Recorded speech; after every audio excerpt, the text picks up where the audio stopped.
Okay, so ladies and gentlemen, I had asked you to install and try to use Apache Zeppelin. The exercises we'll be pursuing will be pursued in Zeppelin correspondingly. And in case we need it, I'm just going to make sure my network is a happy camper here. If it's not, I will adjust it. Okay, great. But some of you may wish to pursue these in an alternate form. In the next bunch of lectures, it will do just fine, almost without exception. Okay? The other form we could use to pursue these will be something called the Scala Shell. Okay? And I'm just going to show you how it could be invoked in case any of you want to use it instead. The Scala Shell is installed by default with Scala. This is a REPL, a read, eval, print loop. In other words, read expressions that I type, evaluate them, print the results, and loop back for the next one. So I'm just going to say Scala here, and by default, Scala is a compiled language, but this allows us to a REPL for evaluating things. And here there's a Scala expression, and it's waiting for me to type in a Scala expression. And just as I did in Zeppelin, I could import scala.util.random and import everything in here, and it will be a happy camper. And basically anything I type over here for this exercise I could do here. Where Zeppelin will start to be really nice is in the context of displaying the results graphically with pie charts and charts over time, etc., when we're interacting with Spark and Cassandra, all that sort of stuff. Okay, it's extraordinarily powerful in a way the Scala Shell won't keep up with. But the Scala Shell for the sorts of exercises we're pursuing now is just fine. Another thing about Scala Shell that's different here, we can go back to our notebooks that we created before. We can keep many notebooks around. It's all nicely organized. The Scala Shell, the commands we type in it are saved by default, and they're saved in a history file. Okay, so you can go back and extract these, but it's less convenient than doing it right here in the Zeppelin context.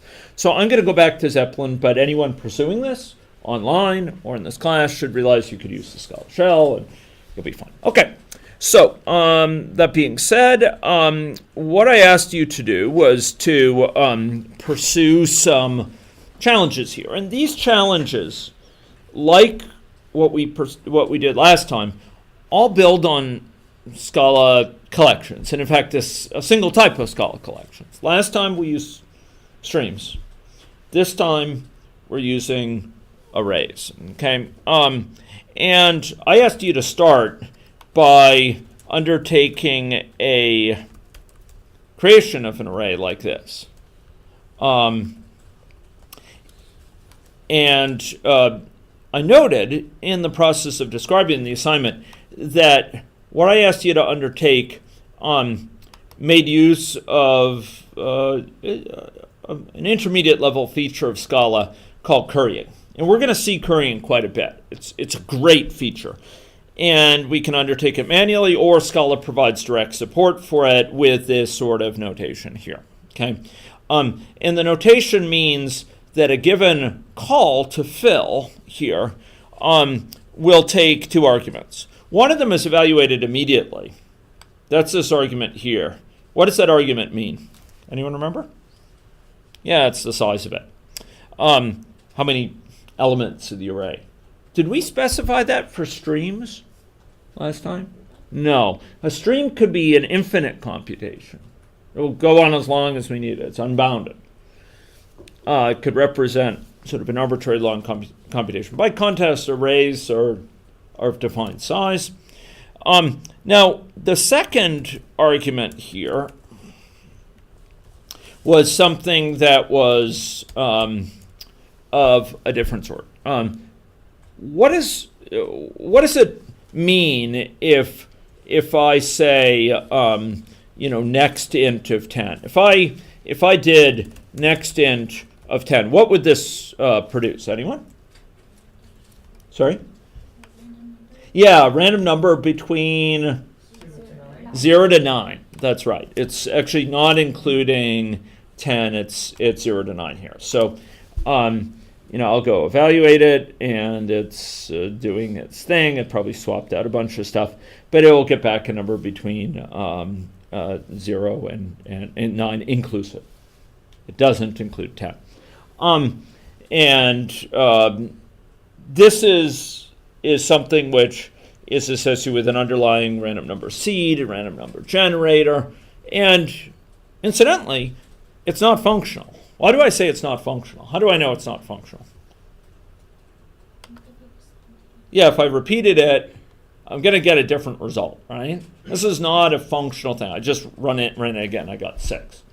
Later in this book, we will see a functional random number generator, which is great, which is awesome, and which is accomplished with monads. But that, I don't want to scare you.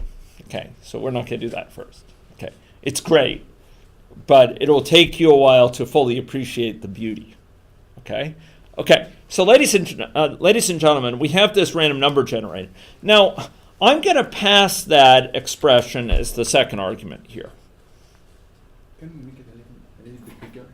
Yeah, I probably could. So let's go zoom here. Good call, and it is going to hopefully allow me to.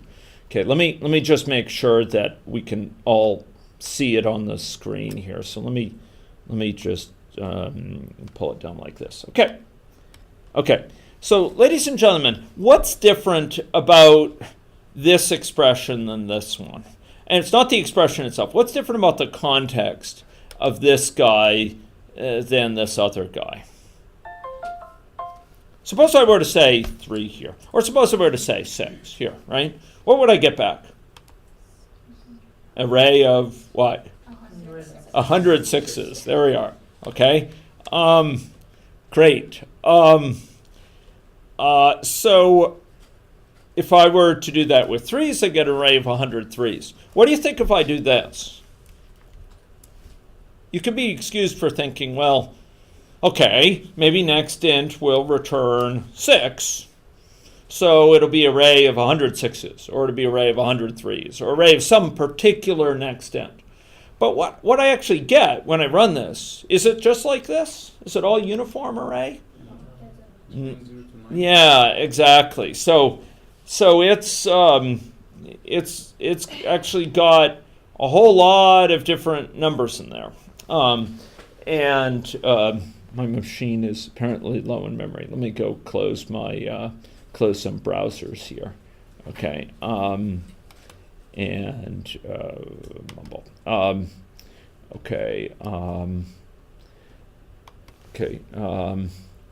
This is my master plan for students. Okay. You don't need to see that right now. Okay, so let me just close that out because I'm swapping a lot. And I'll close my Google Keep. Boom. Okay, so I get a bunch of different numbers. Now, what is that telling me? What is that telling me? Well, it's telling me that how it's calling the function with this is not just reducing it to a single number. It's not evaluating this first. It's not greedily evaluating it, determining a number, passing it to fill, in which case it would fill all the same number, right?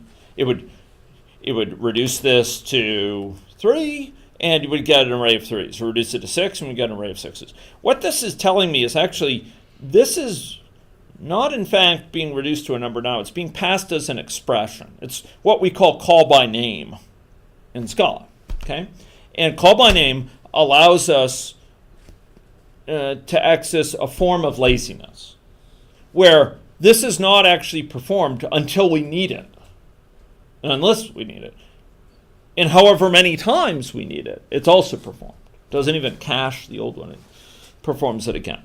And so here we're kind of passing a computation to be performed for each element of this, okay? So that was one component of it, but it was somewhat of a side. We're going to be seeing a lot more of that, okay? Okay, ladies and gentlemen, what I'd like to do here is now I'd like to pursue each of these things very quickly. Okay, so I have my array here. How do I square each element of the array? We saw that last time. How do I do it? Can you use map? Yeah, let's do map. And Underscore plus underscore. Sorry? You can use X asterisk X. Okay, good. So we'll come to the underscore issue in a minute. Okay. But let's try. Okay, can we just say this though? No. No. What do we have to do? Equals First, X greater than. Okay, yeah. So we have to pass a function. This is just how we denote a function. It's something that takes in some input and returns some output, right? And the output or return, and I'll be a little bit pedantic with the parentheses here, is something like that, okay? And it's going to take in this case, an int. How does it know it's taking in an int? Well, it's being applied to an array of ints. So it knows that it's taking in an int, and if x is an int, then x times x is an int. And so it knows that, okay, this is a function from ints to ints. Okay? That's great. Now, suppose that I wanted to try to do this. Suppose I wanted to double the current values of the array. Instead of squaring them, to double them. I didn't ask you to do this, but suppose they were to do that. How would I do that? Yeah, 2 times x, okay? Awesome. Okay, now, last time I showed you a quick way to do this. And you'll notice, by the way, that, yeah, each of these elements, right, is the square of the corresponding element here. That's what map does. It takes each element of the collection, applies this function to it, and gets out the result and creates a collection of the results applied to the first, right? So takes in a collection here, array, and a function, and returns a collection of the same size as the original collection. So it returns a collection the same size as the original collection, where each element of the collection it returns consists of the results of applying that function that was given to the corresponding element to the input collection, right? Okay, so this is the square. 81 is the square of 9. 9 is the square of 3. 0 is the square of 0. 4 is the square of 2, right? And the same thing with this guy down here, right? So 18 is double 9, and 6 is double 3, and 0 is double 0, and so on, right? Very straightforward. Okay, now, last time I showed you a trick, a sort of briefer notation. And Scala does put quite a bit of emphasis, not defining emphasis, but a lot of emphasis on brevity of notation. So I actually showed you a way you could write this. If you have something which only takes one argument, it's a function of one argument, then what can you write instead of that argument? Underscore. Yeah, underscore.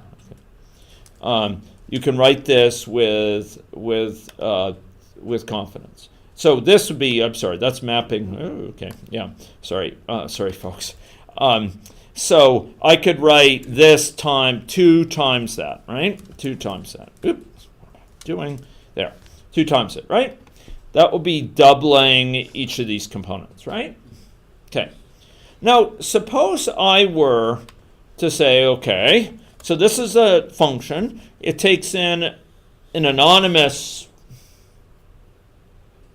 parameter, and we're not even going to bother to name it. Whatever the value of that parameter is, regardless of its name, we'll just double it. That's what this is saying. Okay.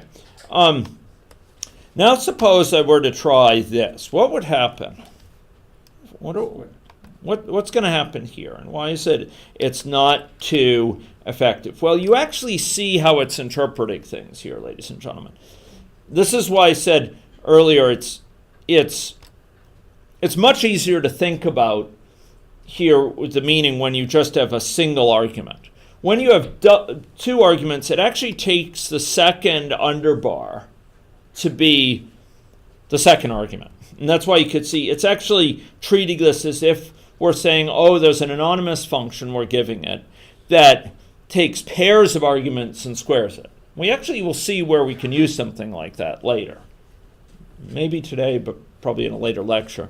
But that isn't what we want. What we actually wanted is to refer to the same argument twice. But that isn't how this works. So each successive underbar is a different anonymous parameter. Okay, so this is the first anonymous parameter. So think of this as like a function that takes x and y, and it computes x times y. Okay, and you can see this through the error message. It's unhappy, and it knows that, and it's confused. Okay. So ladies and gentlemen, that was that related to the very first of these. Let's go on quickly and turn to the subsequent ones. Okay, so how do we count the number of elements greater than 5? So we have array. How are we going to count the number greater than 5? Filter. Okay, we can do a filter. Good. So filters like map in that it takes in a what? It's applied to a collection and it takes in a what? A function. It can't take an anonymous. We could actually pass it a named function if we wanted to. But what's the difference between what this function returns and what map returns? This function has to be what? It has to return a Boolean. Yeah. So we could say here, if we want to test if it's greater than 5, let's write it out longhand. X, and then what would we say? X greater than 5, right? Yeah, exactly. And here we get all x greater than 5. Okay, how do we count those? Size. Yeah, the size, okay? So I'll often just put the intermediate things out so we can ask for the size, and here we'll get 36, okay? Yeah. I just used array.count. Yeah. Yeah, you can do that. Okay. Yeah, you can do that. That's fine. That's fine. So that required you probably to look online and find out what it supports, or Just guessed. Okay, cool. So yeah, that's perfectly fine and really probably unpacks to this. So that's great. People are welcome to do that. There's actually a lot of great API methods supported for the collections that will allow you to do really neat things. So you're welcome to use them unless I, for some reason, say, okay, don't. So here we're filtering by this. We get back a collection, then we're asking for its size, right? Okay. Great. Okay, now suppose similar, I wanted to count the number of the elements which are even. How could I do that? Count the number of elements which are even. X multiplied 2 equals 0. Yeah. Okay. So in each case, we're filtering the original array to something that matches, that to include only elements that satisfy this predicate, satisfy this criteria, and that gives us back an array of sometimes smaller than the original, right? It's only the subset of them that match that.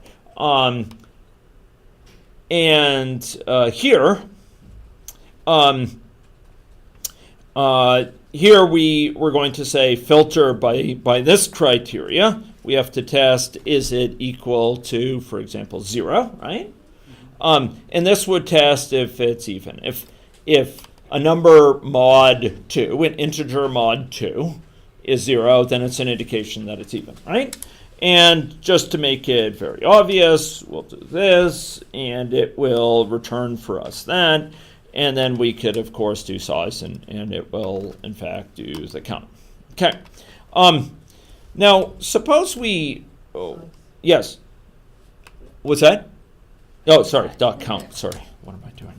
I think of Nell's solution. So that's cool.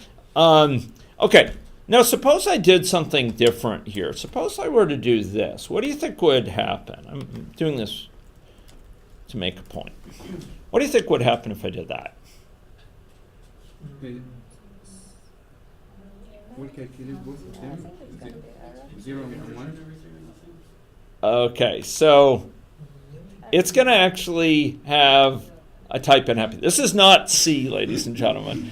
And it's not going to let us think this is no stinking C.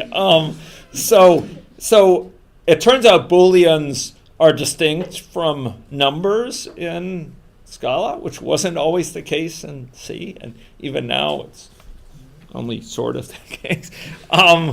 And so, ladies and gentlemen, filter does require something that returns a Boolean.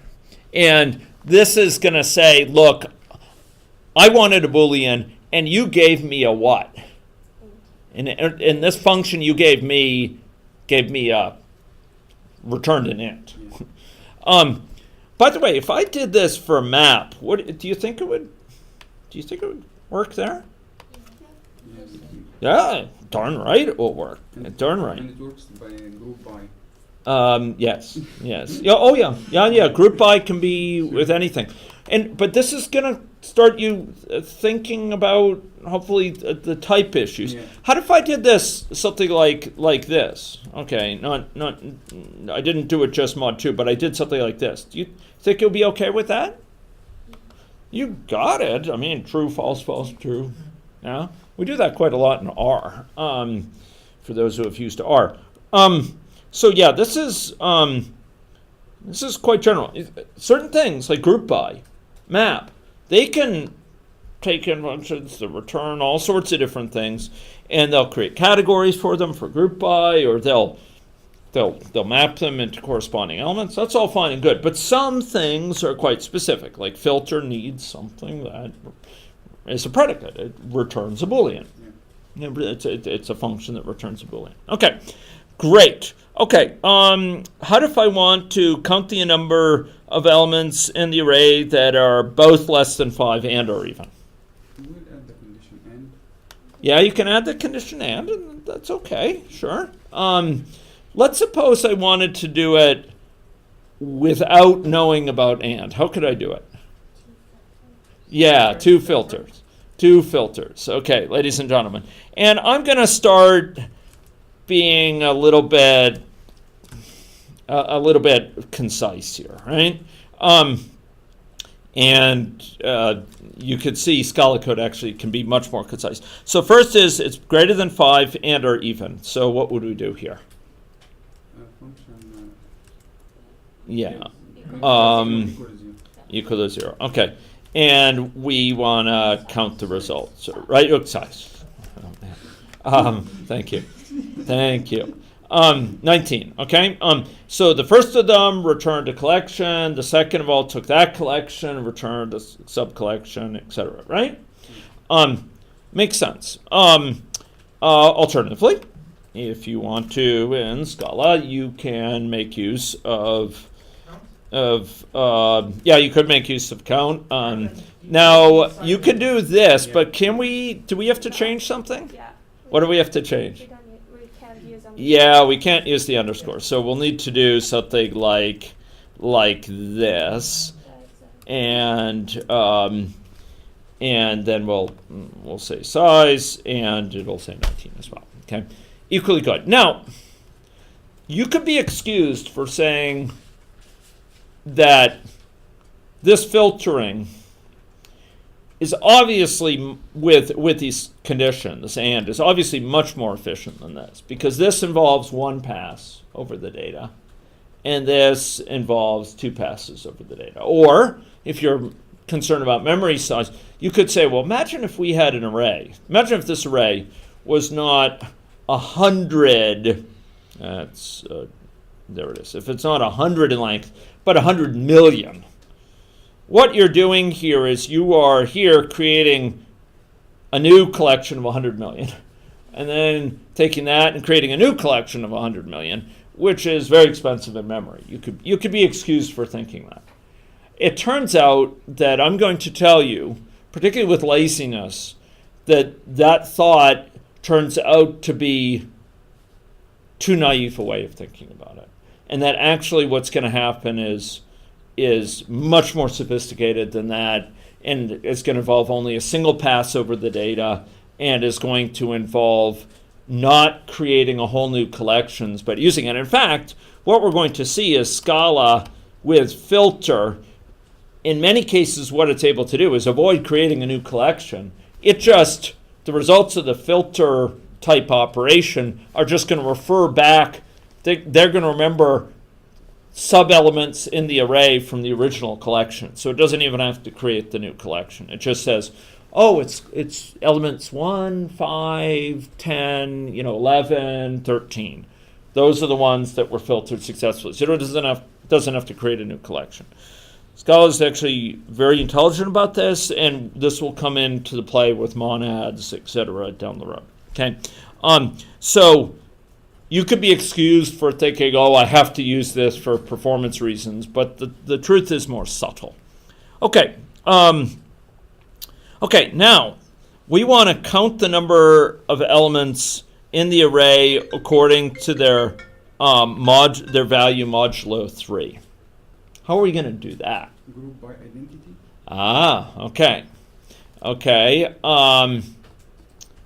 Okay. So there's this thing group by, and I want to help you remember that we can use autocomplete here, right? I think it's control space, right? Group by. Sorry. I think it's control dot. Yeah, control dot is what I did. I say? You said control space. Oh, okay, sorry, I'm stuck in any logic.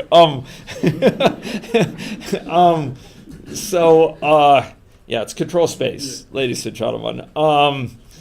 Okay. Thank you. Let's go to the main class and no. Okay, so group by, and what do we give group by? Identity. Condition. Okay, but generically, what does group by take? The name of the table, the It's columns. condition. It's a what? It's a function. It's a function, ladies and gentlemen.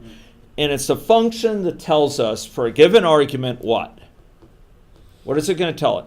So that function is going to be applied to each element of the array, just like map applied a function to each element of the array. But what is that function giving us in this case? A map. Okay, The keys. yeah, the keys. It tells us for a given element of array what key, with what key that element is associated, right? Okay, so here I want to group by. I want to count the number that if the same number of modulo 3. So what am I going to group by? Maybe I like Whale's suggestion though. Imagine if I did group by identity. What would I get if I did group by identity? So let's get array sort of shown again, just so we can see it. All right, there's array in all its fulsome beauty, right? Okay, how if I did group by identity? What do you think would happen? 10 categories, because we'd have a category for each possible value. That's what this is, right? Each possible value. I could have also written this like this, right? I want to group things by its own value. And there's only 10 different values, 0 through 9. And if I run this, what I will find is something, and it looks kind of, forgive me for saying, it looks kind of funky. So what's going on here? Dot. A map. Map values. Okay. Well, we'll come to this, but what do I get back? I get back a map, yes. And what is the map? What are the keys of the map? Whence did the keys come?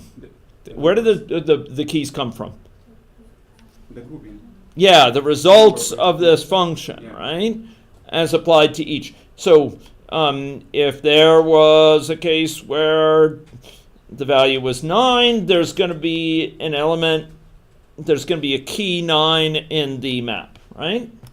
If there was an element that had the value 3, there's going to be 3 in the map here. Here it is, right?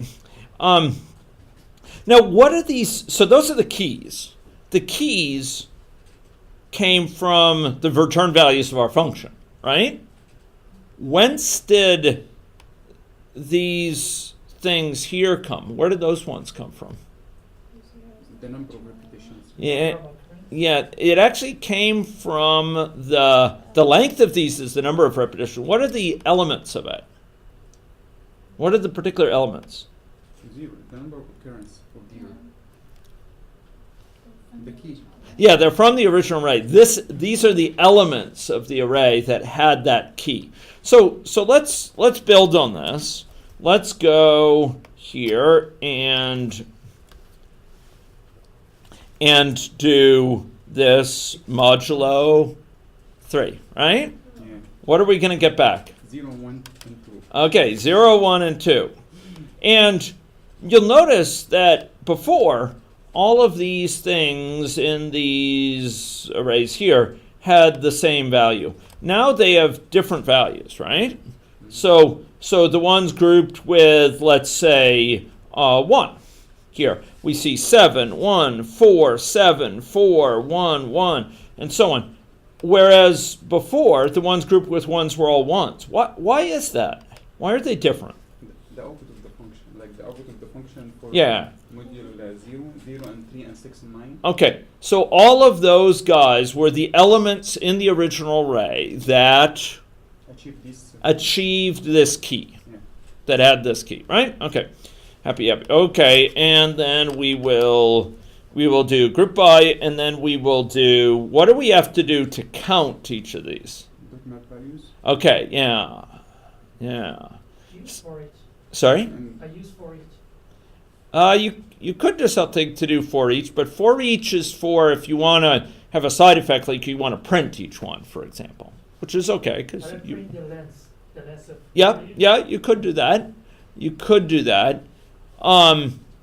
So what we're going to say is we're going to actually we'll do a map values.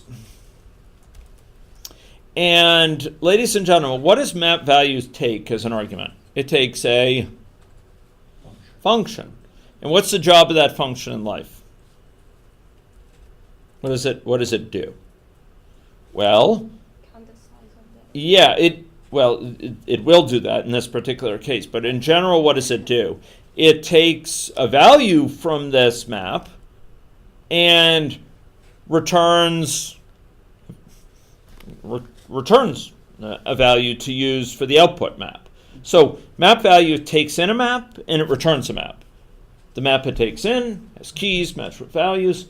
The map it returns has the same keys mapped to not the original values, but the result of applying that function to those original values. So we're going to say map values, and what are we going to map to? sign underscore. The size. Okay. So I'll say this dot size, right? Okay. And now we're getting out the counts, right? See or not? Yeah. Yeah. Okay. And this is going to provide us with an understanding of how many fit into that area. Alternatively, we could have something here which was x mod 2. If I did x mod 2, what would it give then? If I did x mod 2, what would I get? 0 and 1. The odd and Good. even numbers. The count of the number of 0 and 1s, right? Yeah. Why does it have to be map values? Why not map?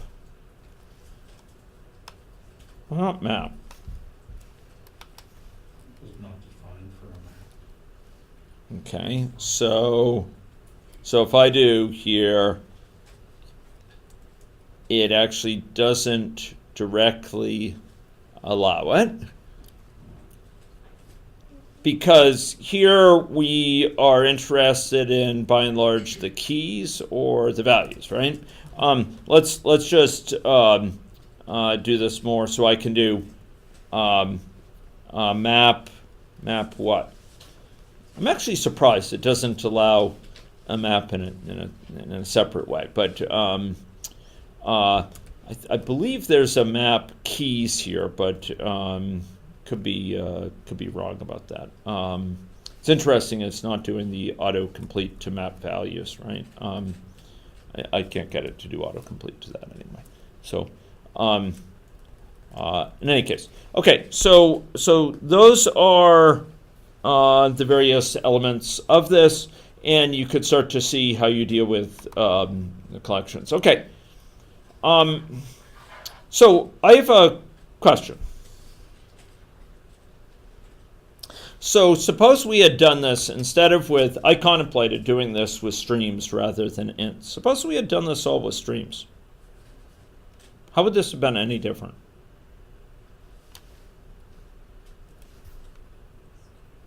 How would it have been different with a stream? These lazy structures. Well, okay, let's quickly do it, right? I'll call stream equals stream dot, and I believe with stream there's a fill. I could be wrong. Oh, it's looking unhappy, but I'm gonna see if there is. I'm not sure. I'm not actually sure that there is. We may have to create it in a different. Okay. Oh, sorry. Value stream. Oh, val. What am I doing? Okay. So here's a string. Okay.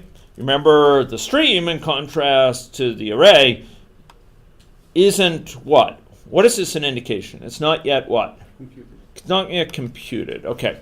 So suppose I were to say, I were to undertake the same basic deal that I undertook above.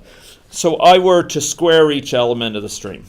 So I were to say map of x, and it's x times x. Okay? What would I get back? What would I get back?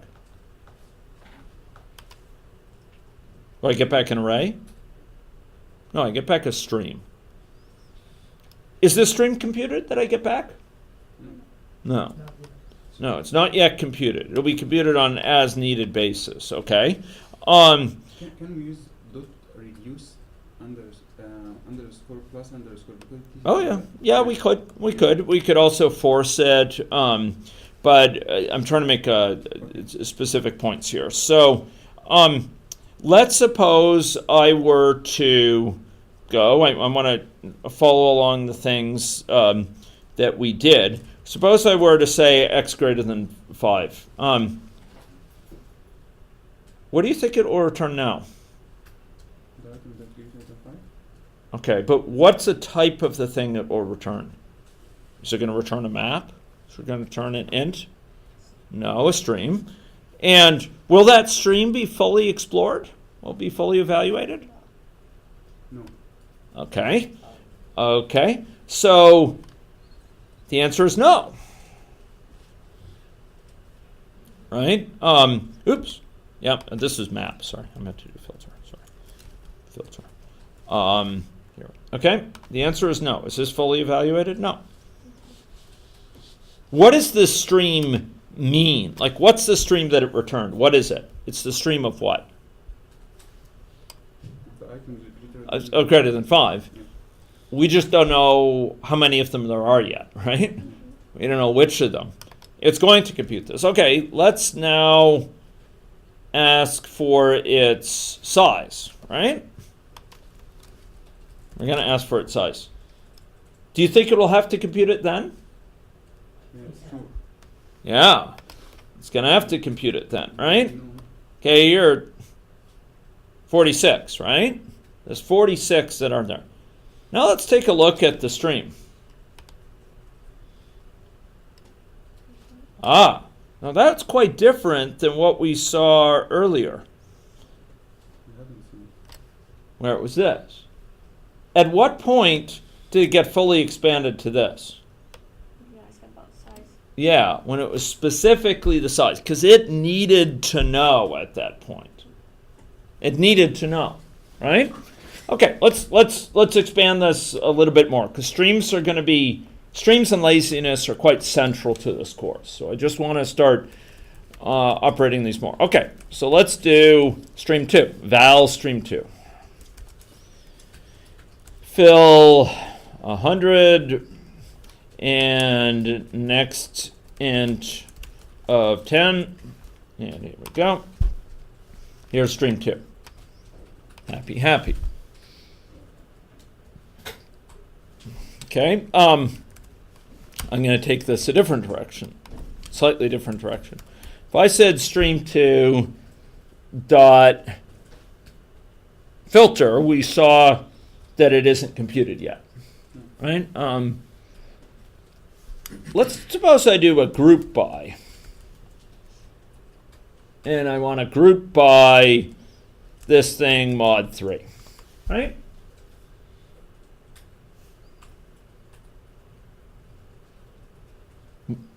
Does it need to compute the stream to compute this?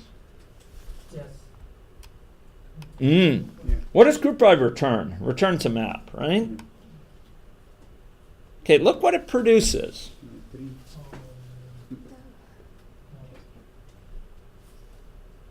Yeah, but it created 3 streams. Yeah, let's go take a look at stream 2. Let's go look at stream 2.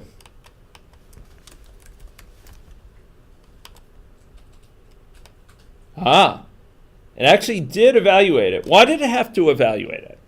Because it's a function. Like, yes. Well, yeah, it is a function, that's true, but group by, why does it need to evaluate the stream? To classify them. To classify, to figure out how many different keys there are. There's no way it could figure out the number of different keys. After all, it's not smart enough to know thing mod 3 always is 0, 1, or 2. And so it's going along and saying, is there a different key? Is there a different key? But notice what it puts in there. It puts in streams here, which are not yet fully evaluated. Those are the streams that, when called upon, will tell you the different elements in them, but aren't yet there. So with streams, we have some operations, just like with Spark, we're going to have some operations that force computation, some operations that just string along computations along the way. Let's explore this idea more. Okay, I'd like you to, ladies and gentlemen, I'd like you to create a stream 3. Okay? Here we go. Stream 3, and it's going to be a similar structure. Okay? Here we go. And we are going to do something which is related to what we did. So I'm going to square each element of this. Okay? Here we go. Next, I'm going to filter them to include only the even elements. Okay, and this we could actually write with underbars if we wanted to easily. 2 equals 0, right? Things whose value mod 2 equals 0. And I am going to take those and map them to half their value. So we're going to map each thing to that thing divided by 2. And I'm going to filter out those that are the resulting filter out those that are greater than 5. Okay? This is a long pipeline. This is what we call a pipeline. Each one takes in results, passes the results to the next, which passes it successively down the pipe. What is this going to give back? A stream. Is this stream computed yet? Well, we can go and we can ask, is stream 3 computed yet? You think it'll be computed or not? No. No. No. This is a set of promises, ladies and gentlemen. This is a set of promises to do it when we need it. But it's not yet delivered on those. Now, we could ask for the first, let's say, 10 elements of that stream. We could say, take 10, and we could force it and print those out. These are the first 10 elements of that. If we were to go look at stream 3, what would we see now? Yeah, we'd see the first 10, but after that, it's terra incognita. So my point here is that there can be long computations, long pipelines of successive operations, which we will explore, and where there's no forcing required along there yet. And then, at some point, there may be something which requires it to be forced, right? And we've seen some of those things. A group by, for example, a take and force, a situation where we're counting the number that satisfies some predicate. At that point, it has to be evaluated. Okay, yeah. So rather than the pipeline, Yep. I have 3 values that were then evaluated. Why were there then 3? I suspect, okay, very good question. Very good question. And I suspected it was something that could have happened with me. It was just a matter of chance that it didn't. I'm going to actually recreate this just so I could show it on my screen for anyone watching in via the web. Okay. Okay. So what I'm going to do here is I'm going to create a stream 4. You don't have to do this, but I'm hoping, Nell, that I'll be able to recreate this, and then I'll explain why it is the case. Okay. So here's our stream 4. And we have stream 4 here. It's only the first is evaluated. And then I'm going to perform this long pipeline here involving, mumble. Okay, so I thought I had that selected, but okay, let's try this again. Stream 4, stream 4, boom, stream 4 dot, boom, hey. Okay, ladies and gentlemen. Let's just see if we get Nell's experience with this. I'm hoping that maybe we mumble. So you had 3 evaluated, right? Okay. So under what condition might we see that, ladies and gentlemen? Why is it that it might need to evaluate more than one element here? Why is it that it might need to evaluate more than one element? You'll notice It needs to know whether it's going to return an empty stream or not. yeah, and it needs to so what it needs at the end is the first element of the resulting string, right? Now, it so happened, Nell, that my first element of the stream was of stream 4 here, and the previous one, stream 3. It so happened that the first elements were even. Now that was dumb luck. That was dumb luck. I mean, I could try doing this again, and I'm tempted to do so. Now I've got an odd one, and now I can take a look. And how will that be different? If the first element is odd, I would argue that that's going to lead to different results here. Why is that?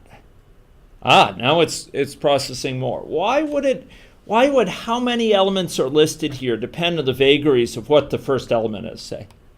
That one would get moved in. Yeah.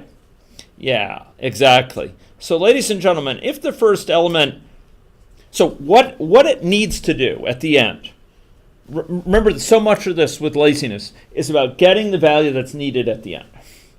It needs the group by, so it needs to do certain computations, right? Earlier, it needs size to compute the size, so it needs to figure out what elements of the stream are. Here, it needs to figure out what the first element is of this resulting from this expression, right? See that? It's the first element, yeah. And that drives things backwards. That drives, okay, so to figure out what that first element is, it needs a first element to come out of here, right? And if the first element, square of the first element, mod 2 is 0, at the first element of the input array, that element will not make it through to the end, right? Only if that first element, mod 2, is 1, will that first element, excuse me, if mod 2 it's 1, it would not make it through. If mod 2 is 0, it will make it through. So in my case, it happened the first element was even, so its square was even, right? And as a result, square mod 2 is even. So square mod 2 is 0, rather. And it mapped that to half its value. And it turns out that it was greater than 5. And it returned the result. And so it didn't need more than one element from the original array to make this happen. But to find the first one that satisfies this entire, comes out of this entire array. But for Nell, and for my stream 4 below, the first element here was odd. And what that led to is it being filtered out. And so it needs the first element to show the first element of the results, and it's not getting it from the first element of the stream for stream 4. And so it needs to go on to the second element to figure out what that is in order to get one where to get something where the result of it can be shown here. Does that make sense? I'm not explaining it super clearly, but the point is this 8 here actually originated with what element from the original array? Which element from the original array gave rise to the final 8 that's printed here? Anyone? Which of these? Is it 1 or 4? 4. You could see it because it squared the elements. 4 squared is 16. It checked if it's mod 2 is 0. In other words, is it even? Yeah, it's even. It divided by 2, right, which gets to 8, and it retained it because it's greater than 5. Now, so in other words, ladies and gentlemen, this is the one that allowed it to print out this 8. If 1 had allowed it to print out a result, if 1 had led to something which went all the way through this and allowed it to print it out, it wouldn't have had to have gone on to 4 in the original array. The only reason it had to go on is because it needed to print something out here. Hey, you got to help me. Give me another element. Give me another one. And it performed the requisite computation to get that first element needed to undertake. Now, I want to highlight a feature which is going to be, again, a dominant theme in this course. What's going on here, I hope you will realize, is a form of incremental computation. Incremental because it's not performing the whole computation at once here with streams. It's doing as much of the computation as needed to give us this thing, right? And if we had named this, watch this. Ladies and gentlemen, this one, in order to get that result that we saw earlier, right? That result of 8, it needed to process 2 here, right? But watch this. I'm going to actually name this val stream 4 result. Horrible. I'm I'm actually going to name this now, okay? And right now it's giving it to me as 8, right? If I were to look at the input stream, how many things would be computed? Just the first 2, right? Because that's all that's needed for these 8. Now suppose I were to say stream 4 result dot take, I'm going to take the first 3 of them, and I'm going to force it. I want to see them. Boom. Tells me it's going to be an 8 and 8 and 32. How many things do you think are computed in stream 4 now? You don't know. Well, do you think it's more than 2? Sure. Darn right. Okay, it had to compute all of these guys to get those 3 things. It had to go compute. It had to go as far back as, this in order to get all of those, right? This is on-demand incremental computation, ladies and gentlemen. It performs as much as is needed. Could that help save memory? Yeah, a lot. It doesn't need to materialize the data structure. In contrast, up here with arrays, we were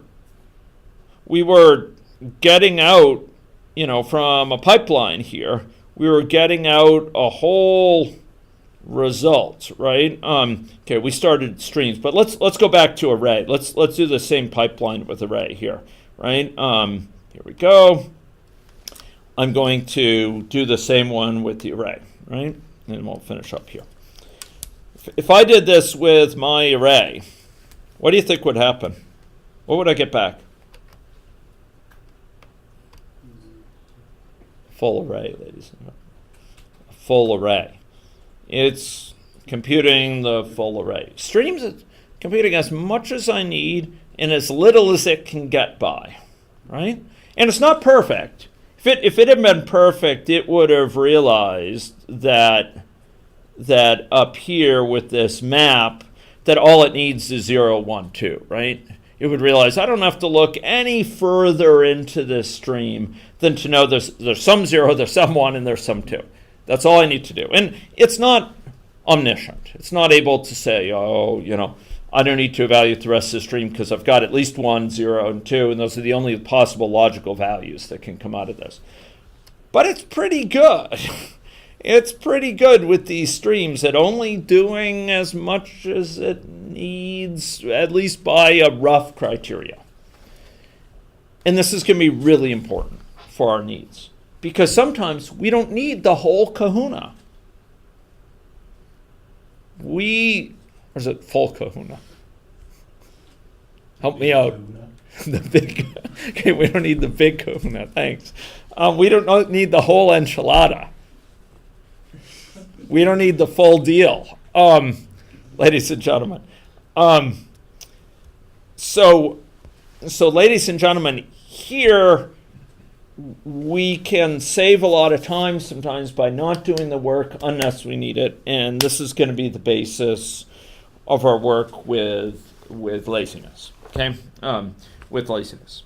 So, what I'm going to ask you to do next time, and some of you have probably done it for this time, which is fine, but we'll go and depend on it next time, is I'd like you to look at chapter 2, which is going to teach you some basics about describing functions in Scala and some more about the syntax, because we don't have time to explore all the vagaries of the syntax. Meanwhile, I am going to do something for next time, which is I am going to release a on Moodle. I'm going to release a set of slides, which I don't have time to go through, but you might find useful for as sort of a more comprehensive attempt to hit on things. And it provides a lot of the basics for how to manipulate the language. This is a graduate course. I'm not going to walk through each slide for this, but you will find in here lots of particular examples that expand on things that I'm going to be depending on during the term, and which I expect you to learn. And hopefully it will accompany the book in helping you appreciate certain concepts. We will go in and dive into certain components of these in the course of the semester. But if anyone wants to go a little bit deeper, learn, for example, about different ways you can initialize collections. Here's our fill, right? You can see this was lazily evaluated. There's iterate, there's tabulate, all sorts of different variants here. You're welcome to look at it. You could sort of look at the different collections, etc. I'm going to try to concentrate on the things that are most important conceptually for data science, that are most important conceptually for understanding Spark, which is a more sophisticated system, etc. But some of you may want to use this early. Some of you, and all of you will eventually, well, that's not true. Some of you may wish to use it often, okay? But it provides some guidance for these different higher order functions, etc. Okay, and I'll refer you occasionally to these slides to help you better understand things I don't have time to go into in great detail. Okay, so you don't have to go through this all for next time, but please keep in mind that through the semester this will be your reference. Okay, great. Thank you very much, ladies and gentlemen. Take a look, if you go through chapter 2, and pay particular attention and try out some things with defining functions. And I will likely be releasing a exercise aimed either at Thursday or at next Tuesday. I've got to figure out the contents and whether to push it for Thursday or next Tuesday. Okay? Thank you very much. Yes. About the exercise. I submitted a JSON file. Yes. Is that okay? That's fine. That's fine. As long as it contains the contents. In general, it's valuable to have it be a text file where it's clear, but I can go look at that, okay? Okay. Yeah. Just one more. Sorry. Yeah, sure. About the exercise, you Yeah. said to have an array uniformly distributed. Yeah. And with this function, Yeah. next int we can't have it, right? Oh, okay. So you have to understand that the term uniformly distributed is a statistical term, and what it's saying is that each outcome, like 0, getting back 0, getting back 1, getting back 2, is equally likely to occur. In the array of 100. It has equal probability of occurrence, and that's what this gives us. That's what the next int gives us. This draws uniformly from values between 0 and 9. Oh, okay. Now it will be uniformly distributed in an array of No, 100. Yeah, no. I did more work. So than that. yeah. So you know. Is that okay if I did more? Oh yeah, Is it- yeah. That's great. That's great. But yeah, you have to understand. I think this is slightly a different. Well, it's a difference in terminology between math and stats on the one hand and computer science on the other. That in math and stats people talk about these things being uniformly distributed and that doesn't mean there's equal numbers of all the different okay, things. okay. Yeah. Does that make sense? Yeah. Okay. But I admire your ambition in doing that. Yeah. Okay. Yeah. I'll see if I can modify the assignment to make that clear. Okay. Okay. No problem. Yeah. Thanks.